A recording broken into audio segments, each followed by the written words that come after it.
Hello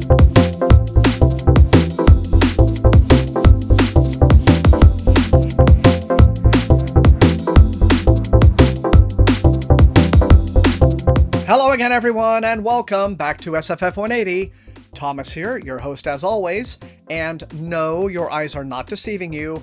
I have dusted off my old short takes series, and you should expect more of these in the coming months. Now, in this episode, I'll be reviewing the stories that have just won this year's Nebula Award in the short story and novelette categories. Now, I'll be discussing the best novella winner in a separate video. I'm sorry to have to say that I found both of these stories, pretty good, okay, but I wasn't exactly blown away by either of them, even though I have the greatest possible respect for both authors. The Best Short Story Award this year went to Sarah Pinsker for Where Oaken Hearts Do Gather. Pinsker has become something of a Nebula's darling. She's won 5 of them, most notably the 2019 Best Novel Award for A Song for a New Day.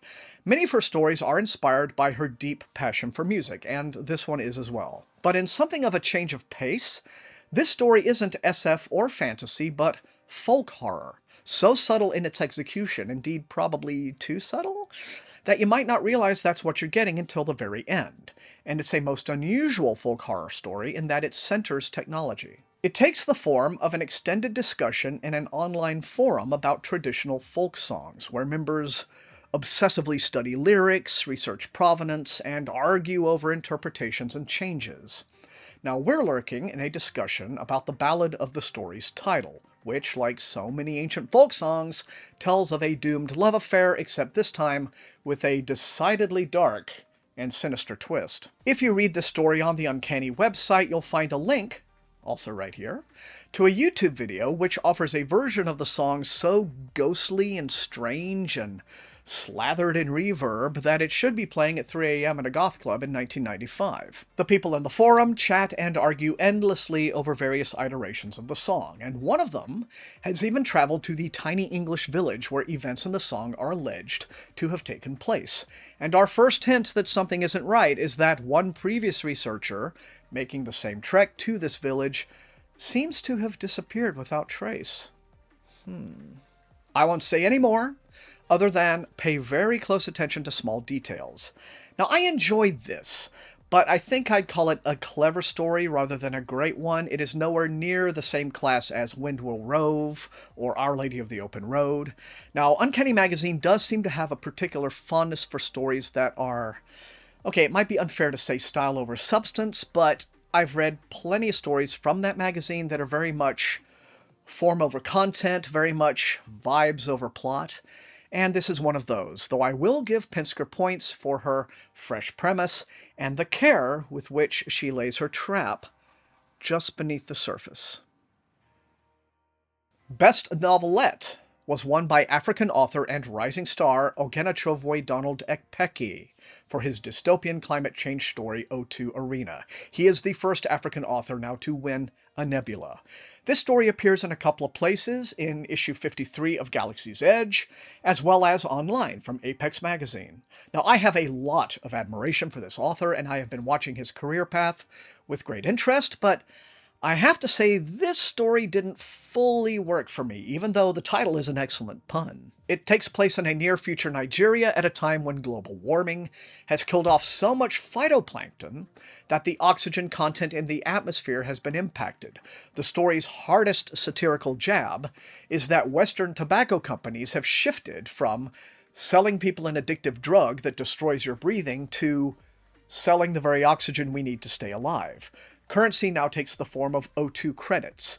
People literally work to breathe properly. Our unnamed narrator is a young law student who admits he's an underachiever. He's mostly an immature young man who can't fully commit to much of anything and uses snark as a way of fending away any of life's little unpleasantries. But with his father dead, he knows that he has to become the breadwinner, or the oxygen winner, as the case may be. His classmate and closest friend Ovoke is suffering from ovarian cancer, and early on, she chose chemo instead of the surgery which might have easily saved her because she still dreamed of having a family someday.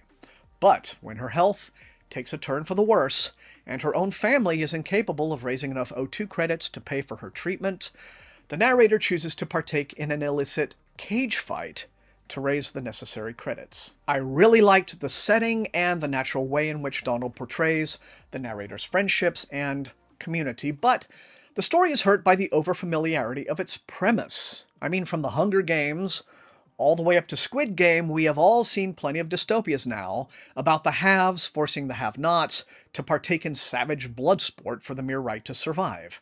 And I don't know that there's much to add to that scenario. The big cage fight scene is strangely lacking in emotional heft.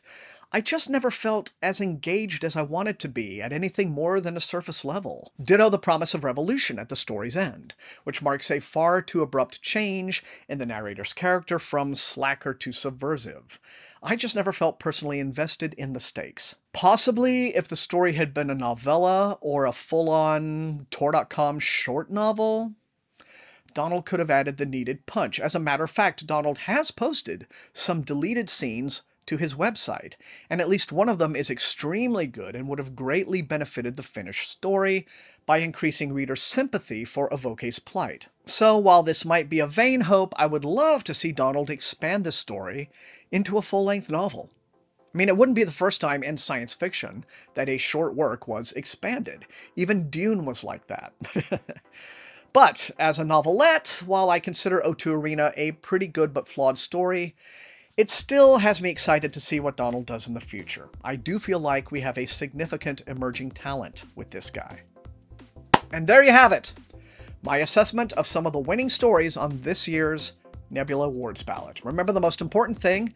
These are reviews. You are not always going to agree with me, but if you enjoyed watching, please hit that like button, share the video far and wide with all of your SFF reading friends, and above all, please subscribe. If you have not done so, that is how the channel grows.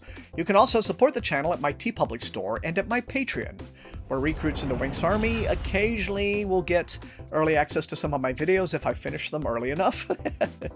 But mostly, I use the Patreon money to pay Matt Olson, my incredibly gifted and talented channel artist who does all my lovely thumbnails and things like that for me. So I really, really appreciate the added support. It is very, very helpful. Thank you so much. I want to thank all the rest of you guys for being the very best viewers on all of BookTube. And until I see all of you next time, please stay safe and healthy and happy reading.